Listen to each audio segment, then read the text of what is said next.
एक खास शख्सियत के साथ मुलाकात।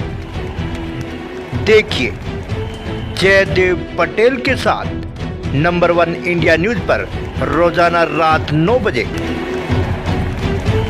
नमस्कार व्यूअर्स, मैं जयदेव पटेल और आप देख रहे हैं नंबर 1 इंडिया न्यूज। आपका एक बार फिर स्वागत है एक खास शख्सियत के साथ मुलाकात प्रोग्राम में। आज हम बात करेंगे 26/11 हमले का मास्टरमाइंड तंवर हुसैन राणा को भारत लाया जा रहा है। देर रात या कल सुबह भारत पहुंच जाएगा। ऐसे में तंवर हुसैन राणा के भारत आने से क्या कुछ स्लीपर सेल से लेकर के जिस प्रकार से तमाम जो रेकी की गई थी, क्या इनके सारे खुलासे होंगे और ये भारत की कूटनीति के लिहाज से कितनी बड़ी कामयाबी है। इन्हीं तामुद्र बात के लिए हमारे साथ खास सामान है पूर्व राजनयिक अशोक सजना जी, आपका बहुत बहुत स्वागत आज हमारे प्रोग्राम में। बहुत धन्यवाद जी अशोक सजना जी, आपसे मेरा पहला सवाल है कि 26/11 हमले के मास्टरमाइंड तंवर हुसैन राणा को भारत लाया जा रहा है। देर रात या कल सुबह तक वो भारत पहुंच जाएगा, इस पर आपकी प्रतिक्रिया?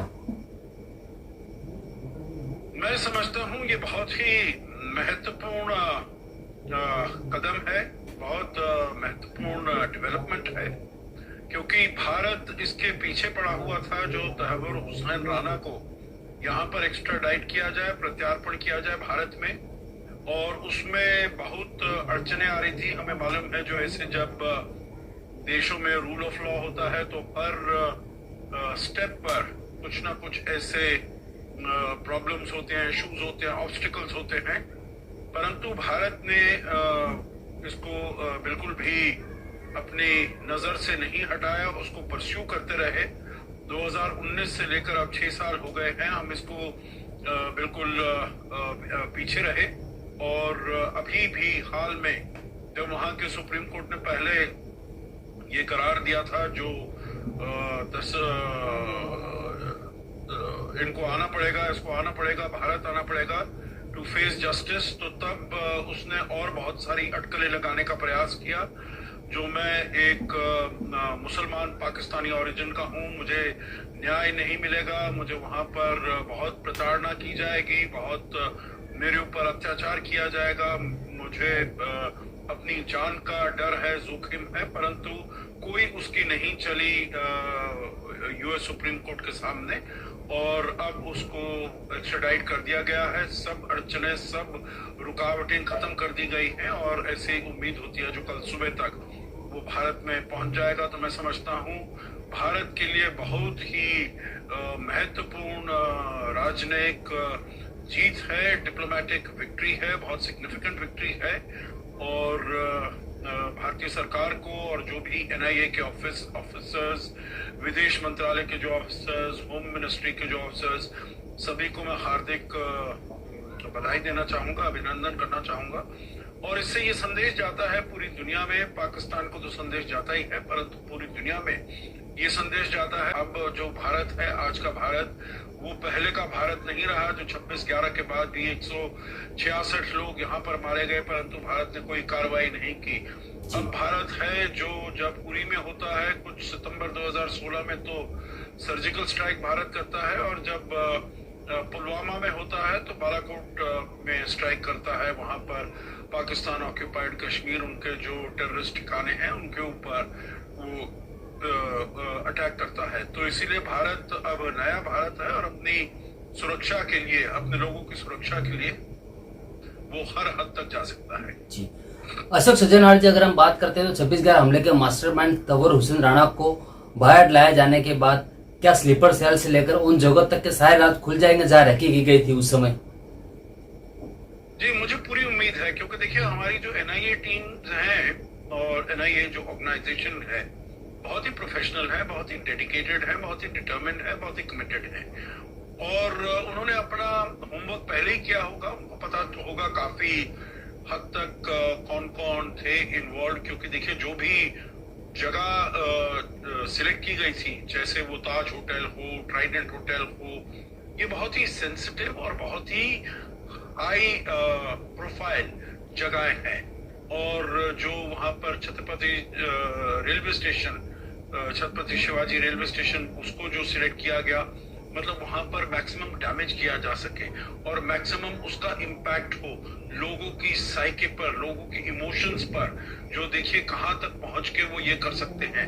और दूसरा ये जो छबाड़ हाउस, जो जहां पर जूइश घर है, वहां पर जूइश लोग रहते थे, जो वहां पर यात्री आते थे उनको वहां पर पनाह मिलती थी। वो मेडिटेशन का सेंटर था, ट्रेनिंग सेंटर था, वो एक पीस लविंग लोगों की जगह थी। तो ये सब जो जगहें थी उनकी रेकी करना, उनको सिलेक्ट करना, मेरे विचार से अगर बिना यहाँ के स्लीपर सेल्स, यहाँ के लोगों की सहायता के बिना ये मुश्किल होता। डेविड कोलमैन हेडली के लिए, तहव्वुर हुसैन राणा के लिए ये बहुत ही मुश्किल होता। तो इसीलिए वो सभी स्लीपर सेल्स का एनआईए ने काफी हद तक पता किया ही होगा, परंतु और भी जो तहकीकात होगी, जो यहाँ पर हैं, जो इन्वॉल्वमेंट थी जिन लोगों की, और जो पाकिस्तान में थे, क्योंकि पाकिस्तान में हमको मालूम है हाफिज सईद था और जो लोग थे टॉप लेवल पर जो थे, परंतु जो आईएसआई और एलईटी में जो बिल्कुल इन्वॉल्व थे उनके बारे में पता करना, मेरे विचार से जब ये सारी इन्वेस्टिगेशन होगी, इंटेरोगेशन होगी तहव्वुर राणा की, तो तब ये सब डिटेल्स जो हैं वो सामने आएंगे, वो पता चलेंगे और उनको भी इसके बारे में न्याय मिलेगा। भारत पूरी दुनिया के सामने जा पाएगा और बता पाएगा जो देखिए ये है वहाँ की, जो पाकिस्तान की जो डिफेंस सर्विसेज है, इंटेलिजेंस सर्विसेज है, जो उनकी ये लश्कर तैयबा जो उनकी अपनी ही क्रिएशन है, ये टेररिस्ट ऑर्गेनाइजेशंस, हालांकि वो कहते हैं जो ये नॉन स्टेट एक्टर्स हैं, पर ये नॉन स्टेट एक्टर्स क्रिएट किए हुए हैं उन्हीं के आईएसआई ने, उन्हीं के आर्मी में, और वहीं से उनको ट्रेनिंग भी दी हुई है। तहव्वुर हुसैन राणा को, डेविड कोलमैन हेडली को, सबको ट्रेनिंग दी गई थी वहां पर बाकायदा आईएसआई में। डेविड कोलमैन हेडली ने तो बताया मुझे 5 बारी वहां पर आईएसआई के ठिकानों पर मुझे ट्रेनिंग मिली है। तो ये सब चीजें बाहर आएंगी और ये फिर पूरी दुनिया के सामने और उजागर होगा और रोशन होगा, और पाकिस्तान का जो सारा ये काला कच्चा चिट्ठा है ये सब पूरी दुनिया के सामने आ जाएगा। और हमको एक और ये मौका मिलेगा जो बता पाए पूरी दुनिया को, जो पाकिस्तान अभी तक सुधरा नहीं है, अभी भी हम देखते हैं जो क्रॉस बॉर्डर टेररिज्म अभी भी होता है, प्रयास किए जाते हैं जो इसको और बढ़ावा दिया जाए, तो इसके ऊपर विचार किया जाए, जो इस पाकिस्तान को फिर से हम behind under the financial action task force उसके अंदर ग्रे लिस्ट में फिर से डाल सकते हैं, जिससे कि उसके ऊपर उसकी ये एक्टिविटीज पर अंकुश लग सके। जी अशोक सजनार जी, आपसे मेरा एक आखिरी सवाल है कि 26/11 हमले के मास्टरमाइंड तहव्वुर हुसैन राणा के भारत प्रत्यार्पण से दुनिया भर में छिपे जो आतंकवादी हैं, क्या उनको भारत लाने का भी एक रास्ता खुल जाएगा?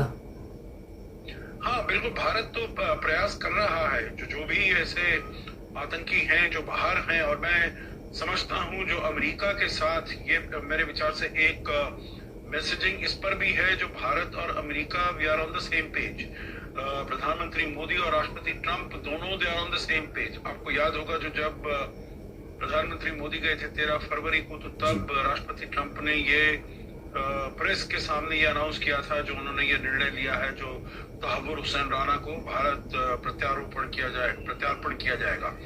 और 2017 में भी जब प्रधानमंत्री मोदी गए थे जून 2017 में राष्ट्रपति ट्रंप पहली टर्म में, और ये उनकी राष्ट्रपति ट्रंप के कार्यकाल में पहली विजिट थी, तो तब भी सैयद सलाहुद्दीन को उन्होंने भारत के सुपुर्द सौंपा था। वो भी एक टेररिस्ट था और वो भी उन्होंने कहा था हम उसका भी एक्सट्रेडिशन कर रहे हैं भारत को। तो ये एक संदेश जाता है जो भारत और अमेरिका दोनों मिलकर काउंटर टेररिज्म में कोलैबोरेट कर रहे हैं, सहयोग कर रहे हैं, और यही काम और जो दूसरे देश हैं, जैसे अब कनाडा में भी ऐसे बहुत से लोग हैं, परंतु कनाडा से हमको ये सपोर्ट नहीं मिलता है, और कनाडा को भी ये सपोर्ट देना चाहिए। ये फायदा है, न केवल भारत का फायदा है परंतु कनाडा का भी फायदा है, और पूरे विश्व का फायदा है, जो उससे हम आतंकवाद को हटाने में हम सफल होंगे। जी अशोक सजनार जी, आपने हमारे लिए समय निकाला, उसके लिए आपका बहुत बहुत धन्यवाद।